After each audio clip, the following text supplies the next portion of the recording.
Thank you for visiting the Coin Lady channel again.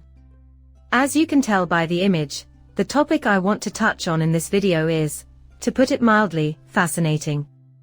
When it comes down to it, Commission's attempts to artificially force individuals to eliminate their own voting power are fruitless, and this is a matter that will always bother me. The majority of our validators are paper cuts with 0% commissions who do nothing.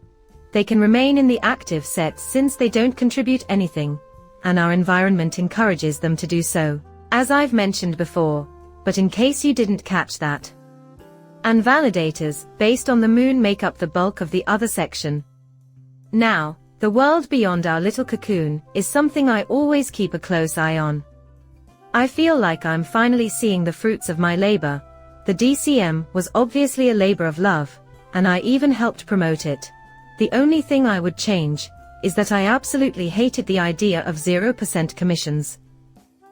We made some adjustments to penalize a specific percentage measure of voting power, and the DCM is complicated, to put it mildly. However, it accomplishes nothing more. So far, that has been the case. In my opinion, we have reached a stage where its removal is the most practical course of action. Furthermore, I will be the one to suggest that we eliminate a DCM entirely. Additionally, we need to institute a maximum incentive cap similar to what Polygon Network did and ensure that commissions are at least 5%. The likelihood of a Sybil attack will certainly rise as a result of this. But to be honest, we're currently facing a comparable assault. From where I sit, I can see that some of you could disagree, even while some people are arguing that, well, you know, those 3 nodes or 3 different. I still do not accept that given everything that is happening. I've done my own study, listened to numerous live streams, and gone out to various locations to learn more about these topics. Based on the events surrounding the internal breach, I can say with absolute certainty that this is not the case. To put it mildly, it's fascinating. Viewing my screen here is what I need from you all. We are on the classic model of government, as you can see. Now we'll switch gears to the primary net, which is Luna. You can also see that they are making an effort to mandate that validators have a global commission of at least 5%. Plus, this is top-notch. If you open a validator and set a 0% commission rate on it, you effectively become a taxi service, which is why this is excellent, right? You don't even have to do anything to earn voting power. What I've noticed is that when the commission rate increases, many validators who have gotten accustomed to paying nothing in commission suddenly find themselves unable to vote anymore.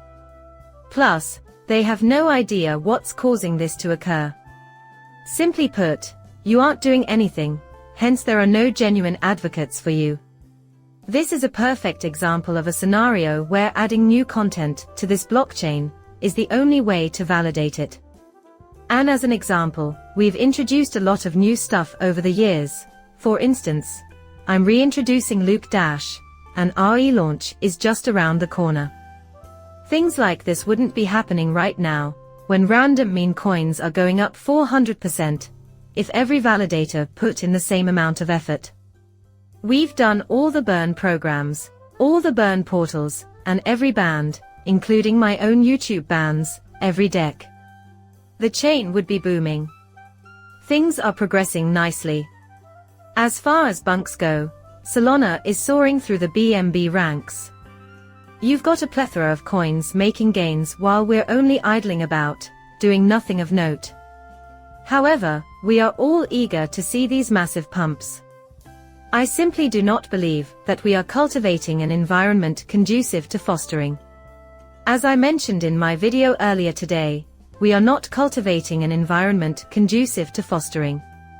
In reality, we resemble a city without a dock, complete with a car adorned with spoilers, spinners, and various other fancy-looking bits. However, the car's engine is underpowered, and we require these core upgrades, the NFT marketplace, the token factory, and all the other things mentioned in that video. Instead of blindly moving forward, we should pause and consider these things. The tax proposal for the main net, for example, demonstrates that you cannot artificially inflate things, and what is happening with the DCM is correct. Aside from the active set, no one is delegating anything, for the simple reason that inside the current set, commission rates of 0% apply regardless of whether you're outside or inside the set. Again, Foster finds himself in a situation where the active set is unlikely to change without strong external support. This is unsettling, to put it mildly, especially in light of the current situation with the DCM. As I mentioned before, I will be the first to call for its removal. Since you aren't improving matters, I really think it's time it did all it could. Actually, what we're doing is lining the pockets of the major validators. Rather than selling their UNC, they're likely restaking it, or simply increasing their voting power, to reap greater benefits in the long run. I don't want to see this change being used for nothing more than what it deserves, an environment where validators compete to join the active set, where they can create a next-gen product that will be noticed, inspire others to delegate to them, and have their backs. We have so much that I probably shouldn't bring this up, but we aren't seeing that. However, we require validators that supply for this blockchain. For instance, we have validators like KuCoin and Solid State, which is not to say anything bad about them. However, they are auditing companies. The ashtray ports are still unresolved, and we aren't seeing any bites or crunches. Neither a token factory nor an NFT marketplace are available to us. We are currently out of on-chain swaps. To even attempt to release the floodgates, we lack an unchained deck and all of the basic components. This builds on my earlier video in a way, though, doesn't it? I understand why people want to move the chain forward. They want to release the floodgates. However, all they are accomplishing is allowing a plethora of third-party apps to enter the market and privatization various sectors, even if the chains haven't even matured enough to generate their own revenue and privatize their own assets yet. The blockchain shouldn't have to go to all the trouble of letting a plethora of third-party programs private everything. Therefore, this modification is completely hopeless. Views held by you. Post your opinions in the space provided. And as always, we ask that you like and subscribe.